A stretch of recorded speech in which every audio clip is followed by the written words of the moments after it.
어떤 사람들은 영적 침체가 갑자기 찾아온다고 생각합니다. 하지만 실제로는 조용히 아주 천천히 시작됩니다. 우리의 마음에서 성령님의 감동이 점점 희미해지고 말씀을 향한 열정이 옅어지고 기도하고 싶다는 마음이 이유 없이 사라집니다. 겉으로는 아무 문제도 없어 보이지만 마음속에서는 작은 변화가 시작되는 순간입니다. C.S. 루이스는 악은 소리치지 않고 속삭이며 들어온다고 말했습니다. 영적 무감각도 그렇습니다. 삶이 바쁘기 때문에 그런 것 같고 단순히 피곤해서 그런 것 같지만 사실은 마음이 조용해지고 있는 신호입니다. 이전에는 우리를 울리던 하나님의 말씀도 우리의 가슴을 치던 찬양도 어느 순간 큰 감동을 주지 않습니다. 이 조용해지는 마음은 위험합니다. 왜냐하면 하나님이 멀어진 것이 아니라 우리가 느끼는 능력이 둔해져 가고 있기 때문입니다. 성령님은 여전히 우리 안에 계시지만 우리의 마음이 둔해질수록 그분의 움직임을 느끼기 어려워집니다. 그리고 어느 순간 우리는 예전 같지 않다는 깊은 불안감을 느끼게 됩니다. 하지만 이 단계는 끝이 아니라 시작입니다. 성령님은 우리가 영적 무감각 속에 빠지지 않도록 계속해서 부드러운 신호를 보내십니다. 마음이 조용해지는 것을 느꼈다면 하나님이 당신을 다시 깨우시고자 하는 부르심이 시작된 것입니다.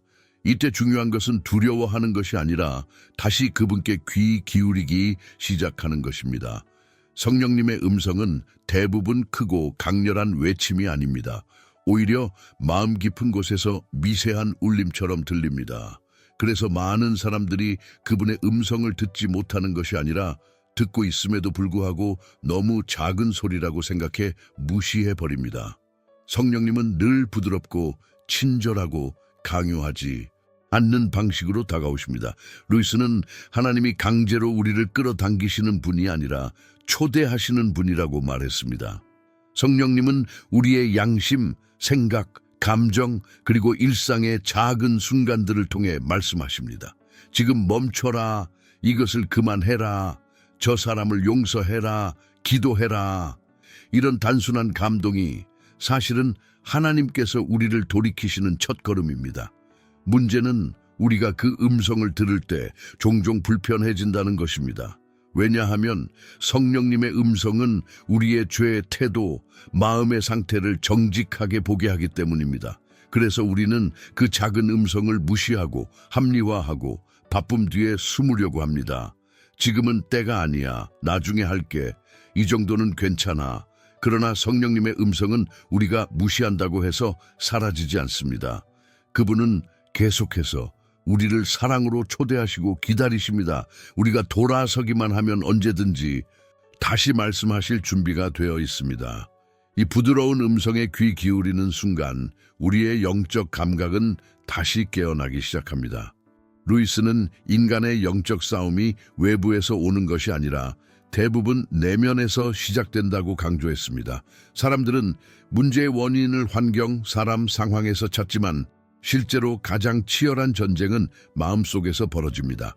하나님의 뜻을 따를 것인가 아니면 내 욕망을 따를 것인가 하는 깊은 선택의 갈림길이 늘 우리의 영혼에서 일어납니다. 이 내면의 싸움이 위험한 이유는 아무도 알아채지 못한다는 것입니다. 겉으로는 신앙생활을 잘하고 있는 것처럼 보일 수 있습니다. 교회도 가고 봉사도 하고 예배도 드립니다. 하지만 마음의 중심에서는 하나님보다 나 자신을 더 추구하고 싶은 유혹이 끊임없이 일어납니다. 이것이 바로 루이스가 말한 보이지 않는 전쟁입니다. 또한 악은 우리가 큰 죄를 짓도록 바로 몰아가지 않습니다. 대신 아주 작은 타협을 통해 시작됩니다. 이 정도는 괜찮겠지. 한 번쯤은 괜찮아. 내 마음이 원하는데 어쩌겠어. 이렇게 마음속에서 양보가 시작되면 영혼은 조금씩 무뎌지고 결국 성령님의 기쁨도 잃어버리게 됩니다. 하지만 소망이 있습니다. 성령님은 우리가 내면의 싸움에서 혼자 싸우지 않도록 도우시는 분입니다. 우리가 솔직하게 주님께 도움을 구하기만 하면 그분은 우리를 새롭게 하고 다시 일어설 힘을 주십니다. 내면의 싸움은 끝내 우리가 패배하는 전쟁이 아니라 하나님께 가까워지는 길이 될 수 있습니다. 대부분의 사람들은 큰 죄만이 성령님을 슬프게 한다고 생각합니다. 하지만 성경은 작은 불순종도 하나님 앞에서는 매우 무겁다고 말합니다. 우리가 별것 아니라 여기며 지나치는 작은 행동들, 작은 거짓말, 작은 미움, 작은 타협, 이 영혼을 둔하게 만들고 성령님을 아프게 합니다. 루이스는 작은 죄는 큰 죄의 씨앗이라고 했습니다. 누구도 한순간에 무너지는 것이 아닙니다. 작은 불순종을 반복하면 마음이 굳어지고 어느 순간 큰 죄도 가볍게 느껴지는 위험한 상태가 됩니다. 이것이 영적 무감각의 가장 첫 번째 단계이며 가장 방심하기 쉬운 부분입니다. 가장 무서운 점은 작은 불순종은 죄책감을 거의 주지 않는다는 것입니다. 그래서 우리는 스스로를 속이며 말합니다. 이건 큰 문제가 아니야. 하나님도 이해해 주실 거야. 하지만 그 순간마다 성령님은 우리 마음 깊은 곳에서 부드럽게 탄식하십니다. 왜냐하면 그분은 우리의 영혼이 위험해지는 것을 누구보다 정확히 아시기 때문입니다. 그러나 하나님은 정죄하려고 말씀하시는 것이 아니라 회복시키려고 말씀하십니다. 작은 불순종을 깨닫고 돌이키는 사람에게 성령님은 기쁨과 평안을 다시 부어주십니다. 하나님이 기뻐하시는 마음은 완벽한 사람의 마음이 아니라 부드럽고 회개할 줄 아는 마음입니다. 우리가 죄를 짓는 순간보다 더 위험한 순간이 있습니다. 바로 그 죄를 합리화하기 시작할 때입니다. 합리화는 영혼을 가장 빨리 무너뜨리는 다리와 같습니다. 이유를 찾으면 죄는 무거움이 사라지고 마음은 점점 무뎌지며 성령님의 감동은 희미해집니다. 마음속에서 이 정도는 괜찮아 라고 말하기 시작할 때 이미 영적 경고음이 울리고 있는 것입니다. C.S. 루이스는 인간이 스스로를 속이는 능력이 누구보다 뛰어나다고 말했습니다. 우리는 자신을 좋은 사람으로 유지하고 싶어 하고 자신의 행동을 나쁘게 인정하는 일을 힘들어합니다. 그래서 때로는 양심의 찔림보다 자기 변명을 선택합니다. 이것이 바로 영적 무감각이 깊어지는 시작점입니다. 합리화의 가장 큰 무서움은 그것이 매우 조용하게 일어난다는 점입니다. 외부에서 볼 때 우리는 여전히 선한 사람처럼 보입니다. 하지만 마음속에서는 조금씩 성령님의 빛이 사라지고 있습니다. 죄를 죄라고 부르지 않고 실수나 습관이라고 부르기 시작할 때 영혼은 이미 방향을 잃기 시작한 것입니다. 그러나 희망이 있습니다. 성령님은 우리의 합리화를 강제로 꺾지 않지만 계속해서 사랑으로 경고하십니다. 우리가 마음의 깊은 곳에서 정직하게 주님, 제가 틀렸습니다 라고 고백하는 순간 하나님은 은혜로 우리 마음을 다시 밝히십니다. 합리화에서 벗어날 수 있는 길은 단 하나, 정직함입니다. 죄를 짓는 것보다 더 큰 문제는 죄를 지은 후에 아무 감동도 느끼지 않는 마음입니다. 성경은 마음이 굳어짐을 가장 위험한 상태로 설명합니다. 마음이 굳어지면 죄를 죄로 느끼지 못하고 회개를 미루거나 필요성을 느끼지 못하게 됩니다. 이것은 성령님을 깊이 슬프게 하는 행동입니다. 회개는 단순히 후회하는 감정이 아닙니다. 방향을 돌이키는 것입니다. 그러나 우리는 종종 후회만 하고 삶을 그대로 유지하려고 합니다. 루이스는 회개는 버리는 것이 아니라 하나님을 다시 붙잡는 것이라고 말했습니다. 회개하지 않는 마음은 결국 하나님과의 거리를 넓히고 영적으로 메말라지게 만듭니다. 문제는 회개하지 않는 마음이 처음부터 차갑지 않다는 것입니다. 처음에는 양심이 아프지만 회개를 미루면 그 아픔은 점점 작아지고 결국 아무것도 느끼지 못하는 상태에 이르게 됩니다. 이 상태야말로 성령님이 가장 아파하시는 순간입니다. 당신의 마음이 그분의 음성을 느끼지 못하게 될까 진심으로 걱정하는 것입니다. 하지만 하나님은 언제든지 우리를 다시 품으시기 원하십니다. 회개는 우리를 부끄럽게 하려는 과정이 아니라 다시 살리려는 과정입니다. 참된 회개는 마음을 부드럽게 만들고 영혼의 생명을 불어넣습니다. 회개를 선택하는 순간 성령님은 다시 우리 마음의 기쁨과 평안을 회복시키십니다. 많은 신앙인들은 어느 순간 하나님이 침묵하시는 것 같다고 느낍니다. 기도해도 응답을 못 느끼고 예배해도 감동이 사라진 것처럼 느껴집니다. 그러나 루이스는 이 침묵이 항상 하나님의 문제가 아니라 우리가 만든 거리감일 수 있다고 말했습니다. 하나님은 떠나지 않으셨고 우리가 마음을 닫았기 때문에 그분의 임재를 느끼지 못하는 것입니다. 마음속에 죄를 품고 살아가면 성령님은 여전히 우리 안에 계시지만 우리가 그분의 음성을 듣지 않게 됩니다. 하나님의 침묵처럼 느껴지는 것은 사실 우리의 마음속에 쌓인 먼지, 죄, 상처, 완고함, 무관심 때문입니다. 이 먼지가 쌓일수록 성령님의 부드러운 음성을 듣기 어려워집니다. 루이스는 인간이 하나님을 향한 감각을 잃어버릴 때 그것은 단순한 감정의 문제가 아니라 영혼의 문제라고 말했습니다. 우리는 영적으로 무뎌지면 하나님이 멀어진 것처럼 느끼지만 사실은 우리가 천천히 등을 돌린 것입니다. 이것이 바로 영적 무감각의 깊은 단계입니다. 그러나 놀라운 사실은 우리가 한 걸음만 하나님께 돌이켜도 그분은 즉시 우리에게 가까워지신다는 것입니다. 하나님은 언제나 곁에 계셨습니다. 우리가 마음을 다시 열기만 하면 그 침묵은 즉시 깨지고 성령님의 위로와 사랑이 다시 우리 영혼으로 흘러들어오기 시작합니다. 양심은 성령님이 우리 마음에 남겨두신 빛입니다. 옳고 그름을 분별하게 하고 우리가 넘어지지 않도록 경고하는 작은 등불입니다. 하지만 인간은 너무 쉽게 그 등불을 외면합니다. 왜냐하면 양심의 소리를 따르는 일은 종종 불편하기 때문입니다. 죄를 멈추라는 감동은 우리를 변화시키게 만들고 변화는 언제나 불편함을 동반합니다. 그래서 우리는 양심이 말할 때 불편함 대신 편안함을 선택합니다. 그 결과 양심의 소리는 점점 약해지고 결국 성령님의 감동을 느끼기 어려워지게 됩니다. 루이스는 이것을 영혼의 잠들음이라 표현했습니다. 우리는 깨어 있어야 할 때 잠들어 버리고 죄를 멈춰야 할 때 무감각해지는 것입니다. 하지만 양심은 하나님이 우리를 책망하려는 도구가 아니라 보호하려는 도구입니다. 양심의 소리가 들린다는 것은 성령님이 여전히 우리 안에서 일하고 있다는 증거입니다. 문제는 그 소리를 우리가 얼마나 소중하게 여기느냐에 달려 있습니다. 만약 우리가 양심의 불편함을 외면하지 않고 받아들이기만 한다면 그것은 영혼이 다시 깨어나는 출발점이 됩니다. 성령님은 우리를 정죄하기 위해 말씀하지 않으십니다.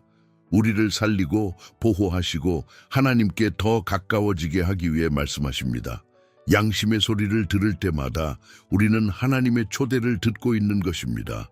우리는 다른 사람을 상처 입히는 순간을 대부분 의도적으로 만들지 않습니다. 대개는 바쁨, 무심함 혹은 자신의 감정에 빠져 있기에 주변 사람들의 마음을 잘 못 봅니다. 하지만 하나님은 사람의 마음을 무엇보다 귀하게 여기십니다. 우리가 가볍게 던진 말, 예민한 순간에 내뱉은 감정, 무시해버린 작은 부탁, 이런 것들이 누군가의 영혼에 깊은 상처가 될 수 있습니다. 이것을 성령님은 매우 슬퍼하십니다. C.S. 루이스는 우리는 모두 하나님의 형상을 입은 존재를 대하는 책임이 있다고 말했습니다. 즉, 우리가 만나는 모든 사람은 단순한 사람이 아니라 하나님이 사랑하시는 한 영혼입니다. 그러므로 우리가 누군가를 무시하거나 냉정하게 대하면 그것은 그 사람을 넘어서 우리 안에 계신 성령님의 마음까지 아프게 합니다. 왜냐하면 성령님은 사랑의 영이시기 때문입니다. 더 위험한 점은 우리가 타인을 상처 입힐 때 대부분 그 사실을 깨닫지 못한다는 것입니다. 우리의 말투, 무심한 표정, 분노의 감정은 다른 사람의 마음에 오래 남아 고통을 줍니다. 그러나 우리는 별 뜻 없었어, 그냥 말한 거야 라고 쉽게 넘어가 버립니다. 이 무감각함이 영혼을 위험하게 합니다. 성령님은 우리가 타인을 대하는 방식을 통해 우리의 영적 건강을 비추십니다. 타인의 마음에 깊이 공감하고 조심스럽게 말하며 배려할 때 성령님은 기뻐하십니다.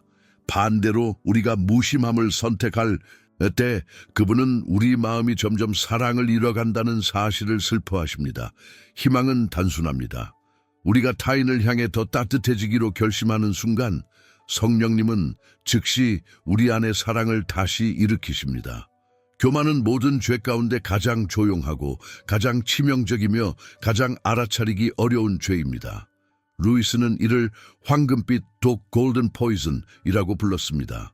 겉보기에는 멋있고 강해 보이고 자신감으로 보이지만 영적으로는 천천히 영혼을 죽이는 독입니다. 왜냐하면 교만은 하나님이 아닌 자기 자신을 중심에 두기 때문입니다. 교만의 문제는 그것이 아주 은밀하게 자란다는 것입니다. 우리는 겉으로 겸손한 척하면서도 마음속에서는 누군가를 은근히 무시하거나 자신을 더 뛰어난 존재로 여기기도 합니다. 나는 저 사람보단 낫지. 저런 실수는 나 같으면 안 해. 내 방식이 더 옳아. 이렇게 내면에서 작은 생각 하나로 시작된 교만은 점점 영혼을 어둡게 만듭니다. 더 위험한 점은 교만은 스스로를 절대 교만하다고 인정하지 않는다는 것입니다. 교만은 영적 무감각을 만들고 성령님의 음성을 흐리게 합니다. 왜냐하면 교만은 자신이 충분하다고 느끼게 만들고 하나님에 대한 의존을 약하게 만들기 때문입니다.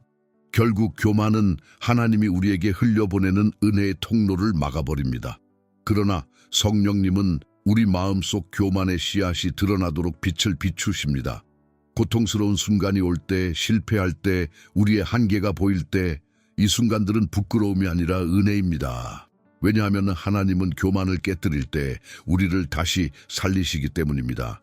겸손을 선택하는 순간 성령님은 우리에게 더 깊은 지혜와 평안을 부어주십니다. 사람들은 자신의 신앙을 판단할 때 기도 시간, 말씀 읽는 양, 교회 활동을 먼저 떠올립니다. 그러나 성령님은 우리의 선함을 통해 우리의 영적 온도를 비추십니다.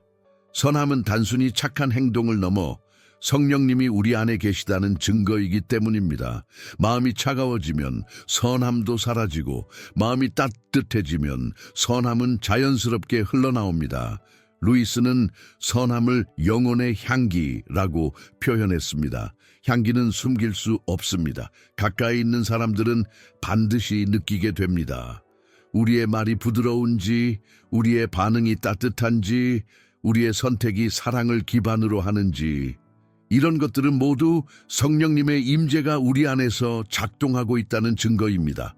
문제는 우리가 바쁠 때, 지칠 때, 자신만 생각할 때 선함이 가장 먼저 사라진다는 것입니다. 이유는 간단합니다. 선함은 나의 힘에서 나오는 것이 아니라 성령님이 공급하시는 사랑에서 흐르기 때문입니다. 우리가 영적으로 약해질 때 선함을 흐르게 하는 능력도 약해집니다.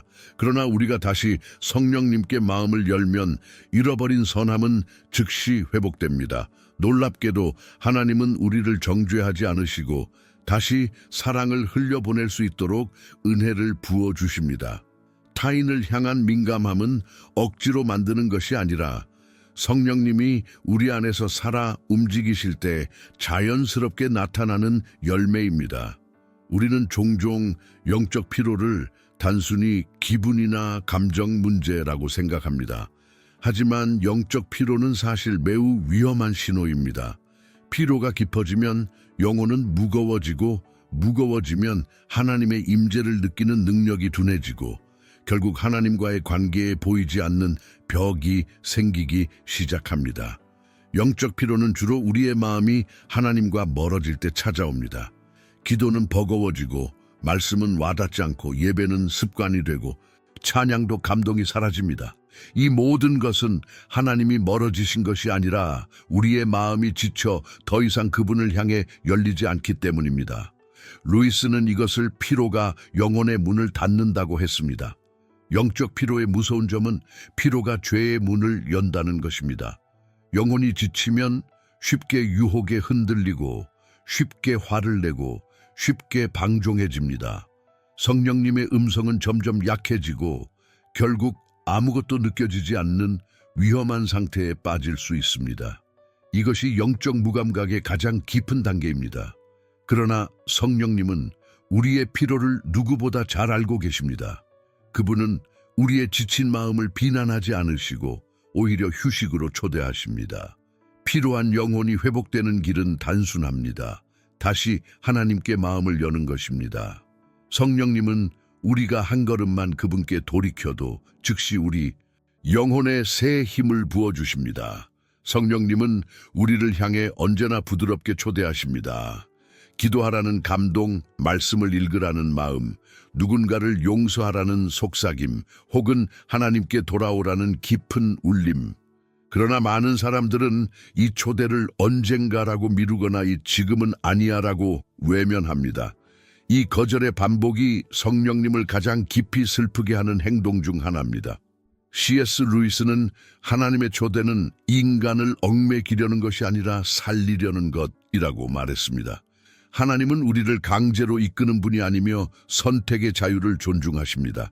하지만 우리가 그분의 초대를 계속해서 무시한다면 영혼은 점점 딱딱해지고 영적 감각은 무뎌져 하나님의 사랑에 반응하지 못하게 됩니다. 이 초대를 무시하는 마음은 대부분 바쁨, 두려움, 회피 혹은 죄책감 뒤에 숨어 있습니다. 난 아직 준비가 안 됐어. 지금 내 상태로 하나님께 나갈 수 없어. 좀 더 나아지면 돌아갈게. 하지만 성령님은 준비된 사람을 부르시는 것이 아니라 지금 있는 그대로의 우리를 부르십니다. 하나님의 초대를 받아들이는 것은 결코 무겁거나 두려운 일이 아닙니다. 오히려 그분의 초대에 응하는 순간 영혼은 다시 살아나고 무거웠던 마음은 풀어지고 성령님의 기쁨이 다시 흐르기 시작합니다. 하나님은 우리가 멀리 간 적이 있어도 상관하지 않습니다. 중요한 것은 돌아오는 선택입니다. 영혼은 어느 날 갑자기 깨어나지 않습니다. 성령님은 우리의 마음이 회복되기를 기다리시며 부드러운 손길로 천천히 일으키십니다. 어떤 사람에게는 눈물로, 어떤 사람에게는 평안으로, 또 어떤 사람에게는 설명할 수 없는 따뜻함으로 찾아오십니다. 이 부드러운 만지심은 우리가 다시 하나님의 사랑을 느낄 준비가 되었다는 신호입니다. 루이스는 하나님의 임재가 가까워질 때 인간의 영혼은 익숙함과 낯설미 동시에 느껴진다고 말했습니다. 익숙한 이유는 우리가 하나님께 지어진 존재이기 때문이고, 낯선 이유는 우리가 너무 오랫동안 멀어져 있었기 때문입니다. 하지만 이 두 가지 감정이 함께 오는 것은 성령님이 우리의 마음을 다시 깨우고 있다는 뜻입니다. 영혼이 다시 깨어나는 순간에는 특징이 있습니다. 죄에 대한 감각이 되살아나고 진심 어린 감사가 시작됩니다. 이전에는 무감각했던 말씀 한 구절이 마음을 찌르고 한 번의 기도가 깊은 울림으로 다가옵니다. 이것은 억지가 아니라 성령님이 우리 안에서 다시 움직이고 있다는 증거입니다. 그리고 중요한 사실이 있습니다. 성령님은 우리를 부르실 때 절대 비난하지 않으십니다. 그분의 만지심은 항상 위로와 회복을 동반합니다. 영혼이 깨어나는 순간은 두려움이 아니라 은혜의 순간이며 하나님이 다시 우리를 품으시겠다는 약속의 순간입니다. 성령님의 기쁨은 복잡한 신앙 지식이나 강렬한 감정에서 오는 것이 아닙니다. 오히려 매우 단순한 영적 습관 속에서 회복됩니다. 루이스는 하나님을 향한 작은 순종이 영혼을 다시 밝힌다고 했습니다. 우리가 마음을 조금만 하나님께 다시 열면 성령님은 즉시 우리에게 기쁨을 부으십니다. 첫 번째 회복은 정직한 마음입니다. 숨김없는 고백, 솔직한 기도, 억지 없는 회개는 영혼을 다시 부드럽게 합니다. 하나님은 완벽함보다 진실함을 기뻐하십니다. 우리가 솔직하게 나아갈 때 그분은 작은 한숨에도 응답하시고 작은 기도에도 위로를 보내십니다. 두 번째 회복은 작은 순종입니다. 거창한 것이 필요 없습니다.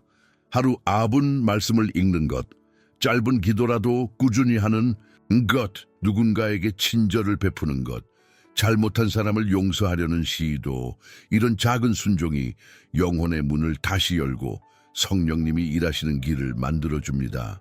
세 번째 회복은 감사입니다. 감사는 마음의 방향을 단순히 삶에서 하나님께로 돌리는 행동입니다. 상황이 완벽하지 않아도 감사할 이유는 언제나 있습니다. 감사하는 마음은 성령님이 주시는 기쁨이 머무는 공간을 넓혀줍니다. 하나님의 기쁨은 멀리 있는 것이 아니라 작은 걸음 속에 있습니다. 우리가 다시 한 걸음만 성령님께로 나아가면 그분은 우리의 영혼을 다시 밝히시고 잃어버렸다고 생각했던 기쁨을 깊이 회복시켜 주십니다. 하나님과 동행하는 삶은 한 번의 결심이 아니라 매일 새롭게 선택해야 하는 길입니다. 루이스는 믿음은 순간이 아니라 방향이다 라고 말했습니다. 우리가 더 자주 넘어지든 더 자주 흔들리든 상관없습니다. 중요한 것은 우리의 방향이 하나님을 향하고 있느냐는 질문입니다. 성령님과 함께 걷는 삶을 선택하는 것은 완벽함의 길이 아닙니다. 오히려 연약함을 인정하는 길입니다. 하나님을 의지하는 만큼 영혼은 자유로워지고 성령님의 인도하심을 따를수록 삶의 중심이 흔들리지 않습니다. 성령님의 임재는 우리를 억누르지 않고 오히려 숨을 쉬게 합니다. 이 마지막 초대는 단순하면서도 가장 중요한 질문을 던집니다. 오늘도 나와 함께 걷겠니? 성령님은 우리가 거절해도 포기하지 않으시고 우리가 멀어져도 기다리시며 우리가 상처받아도 다가오십니다. 이 사랑은 인간의 사랑과 달리 변하지 않습니다. 이제 선택은 우리에게 있습니다. 성령님을 슬프게 하는 삶을 버리고 그분의 기쁨이 되는 삶을 선택하는 것. 완벽하지 않아도 괜찮습니다. 중요한 것은 마음입니다. 우리가 하나님께 마음을 열고 그분의 길을 선택하는 순간 성령님은 우리의 영혼을 다시 일으키시고 새로운 걸음을 시작하게 하십니다.